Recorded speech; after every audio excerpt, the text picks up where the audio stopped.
ఓడిపోవాలండి. ఓడిపోతేనే ఇటు దోలు తీరాల. అప్పుడు తెలుస్తుంది, ప్రజలకు కూడా తెలుస్తుంది కదా. ఆవిడకి పెంచిన వస్తుంది, చిన్న కూతురేమో ఆవిడ భర్తలు వెళ్ళిపోదు, దానికి 3000 వస్తుంది, దానికి కోట వస్తుంది, దీనికి కోట వస్తుంది, ఆడికి పెన్షన్ వస్తుంది, ఆడి పిల్లలకి పెన్షన్ వస్తుంది. ఆలకించండి, ఏం చేసాడు అతమంటున్నాడు, ఆడ తిన్నవాడు ఆడే అతమంటున్నాడు అండి. రేపే ఇక్కడ కాకినాడలోనే కదా, ఇక్కడ కాకినాడ. ఏమంటున్నారు, ఏమొస్తుందంట? ఏమో బాబు అక్క ఏం తెలదు మనకి.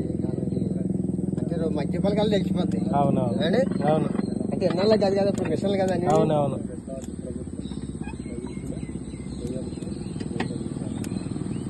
ఎవరు వస్తానంటున్నారు? గలాస్ వస్తుంది అంటున్నారు కొంతమంది. ఎక్కడ ఏంటంటే గలాస్ వస్తుంది, జగన్ చంద్రబాబు నాయుడు వస్తాడు అంటున్నారు. మరి ఎవరు వస్తారు అంటే? నిజంగా జగన్ గారు ఓడిపోవాలండి. జగన్ గారు గోల్ తీరాలంటే ఇదే ఓడిపోవాలి. పవన్ కళ్యాణ్ ఏం చేస్తాడండి, సినిమా మామూలుగా రాజధాని సినిమా అవుతుంది. అది రాజ్యం అంటే మాట్లాడి ఈ కోట్ల జనాన్ని చూసి రావాలంటే గోల్ తీరిపోద్ది అడిగి.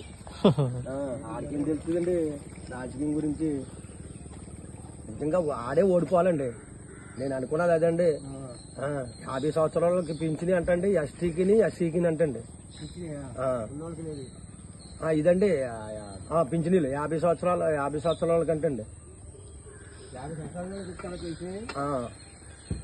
50 సంవత్సరాలకి ఇవ్వాలంటే మొత్తం వీడు 3000 ఇస్తేనే దేశాన్ని తాకలేడు. అసెంబ్లీలో బూడుకుంది అన్నాడు వీడు. మరి ఈ 4000 ఎలాగ ఇచ్చేస్తాడండి?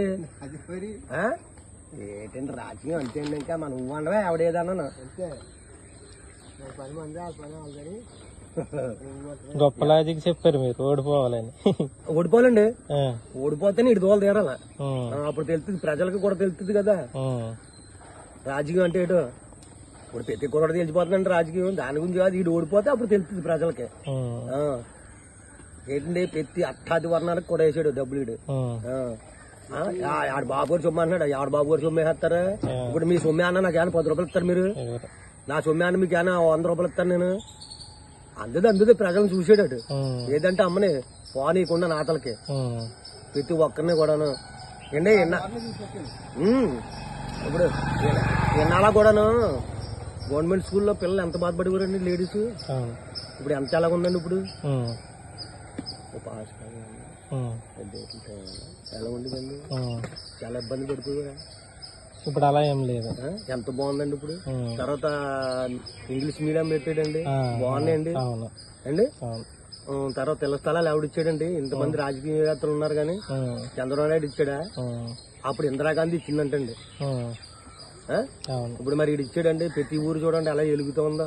మరి కరెంట్ స్తంభాలు ఇచ్చాడు, కుళాయిలు వేసాడు, అన్ని వేసాడు. ఇంక రోడ్లు తర్వాత అంతే అండి. ఇవన్నీ మంచి పనులు కదా. చెయ్యొద్దంటే 18,500 ఎవడు బాబు సొమ్మె పెడతాడు, ఆడు బాబు సొమ్మె పెట్టాడు అని అడుగుతున్నాను. నీ బాబు సొమ్మె అని తెచ్చి పెడతాడు నువ్వు, నాకు 100 రూపాయలు కావాలి మరి, అది నువ్వు సొమ్మె పెడతావు అని అడిగాను నిన్న. ఆడి ఇప్పుడు జగన్ గారు మనకేం పెట్టి కాదు, కుర్రోళ్ళు బాగుంది కదండి, భవిష్యత్తు బాగుంది కదా, స్కూల్ అని అన్ని బాగున్నాయి కదండి అండి. మనం అనుకునేది అంతే. ఇప్పుడు ఈ రాపోవడం మంచిదండి. ఈ రాపోవడం అనుకోండి చంద్రబాబు నాయుడు ఎలా చేస్తాడు చూద్దాం కదా. అసెంబ్లీలో బూడుతుంది అన్నాడు, తప్పు చేసి రాష్ట్రం అల్లా కొలాగా అయిపోయింది అంటున్నాడు వీడు.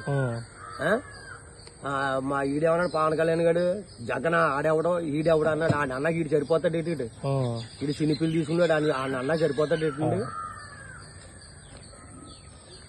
చూడండి చంద్రబాబు నాయుడు ఈయన తప్పించకపోతే అదే వాళ్ళకంటే ఎక్కువ ఇస్తానని అంటున్నారు కదా మరి పథకాలు. అయ్యింది పథకాలు అది ఎక్కడ తెచ్చిచ్చేస్తాడు చెప్పండి. ఇది 3 ఏళ్ళు ఇస్తేనే రాష్ట్రం అల్లా కొలం అయిపోయింది, నాశనం చేసి బాగా రాష్ట్రాన్ని అన్నాడు. మరి 4,000 రూపాయలు ఎలా తెచ్చిచ్చేస్తాడు చెప్పండి పింఛని. సంవత్సరం 3 సిలిండర్లు ఎలా తెచ్చిచ్చేస్తాడు ఇటు. 50 సంవత్సరాల వాళ్ళకి అమ్మ 4,000 రూపాయలు అలాగే ఇచ్చేస్తాడు. ఎస్టీ ఎస్సీకి అంటండి. మరి ఉన్న వాళ్ళందరూ మరి కోపం పడరా, ఎస్టీ ఎస్సీ అనే ఓట్లు వేసి కూడా మరి బీసీ ఓసీలు వేయరా అని అడుగుతారు కదా.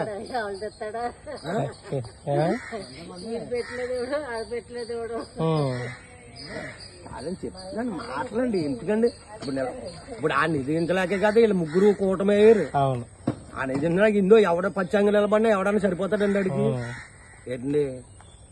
ఏంటి రాజ్యం అలాగే అయిపోయింది అంతే అండి. రైతులు ఈ చేలు పోయినందుకు పరిహారం వస్తున్నాడు. పరిహారం మీరు తీసుకుంటారా నాకు ఇస్తారా? చేను మీదండి, మీరు తీసుకుంటారా నాకు ఇస్తారా చెప్పండి మీరు. ఇది తీసుకుంటాను నాకు ఇస్తారా అన్నా నేను. ఒక 50,000 వేసాడు చూడండి మనిషికి, రైతుకి 50,000 వేసాడు అనుకో, ఇది వద్దులండి తీసేయండి. రైతుకి 50,000 వేసాడు అనుకో, ఇప్పుడు మీ చేను నేను చేస్తున్నాను, 50,000 గురించి నేను ఆశపడుతున్నాను, నాకు ఇస్తలేదు నువ్వు. మీ చేను మరి నువ్వు తీసుకుంటావు, మరి నువ్వు తీసుకోపోతే నాకు ఇస్తావు నువ్వు, అంతే కదా. ఇప్పుడు అప్పుడు నాకు ఎలా ఉండాలా, ఇదేంటి నాకు ఇస్తలేదు, చేను ములిపోయి ఎడుతుంది, నాకు అంత నష్టం, నేను చేయకూడదని నాకు ఉండాలి అది. ఆ చేంజ్ చేసి కూడా అన్నాడు, రైతు భరోసాలు వేసాడు, వాళ్ళు తీసి తింటున్నారు, ఏం చేసేసాడు వీడు అన్నాడు. అది పద్ధతి అని పని ఏంటి మాట్లాడటం ఉంటుంది, మాట్లాడడానికి కూడా కొంచెం దారిలో ఉండాలి కదా అండి. ఇప్పుడు మీ చేను గురించి నీకు 50,000 పడ్డా ఊరుకోరు కదా, ఊరుకోరు కదా. ఇప్పుడు మీరు 50,000 వదిలేస్తారా మీ చేను గురించి? నేను చేయడం మానేలా, నాకు కిడతలేదు, నాకు నష్టం అయిపోయింది, అలాగని చేయడం మానేస్తే అప్పుడు ఈ దగ్గర ఉపయోగించుకుని ఒకవేళ ఏ మునిగిపోయినా చేసినా ఏదన్నా గవర్నమెంట్ రూపాయలు పడితే నేను తీసుకుంటానని ఆడి దగ్గర కాంతి రాయించుకోవాలి. ఇటు చేంజ్ చేసి కూడా అంటే ఆడేం చేస్తాడండి, ఒక్కొక్కడు మాట.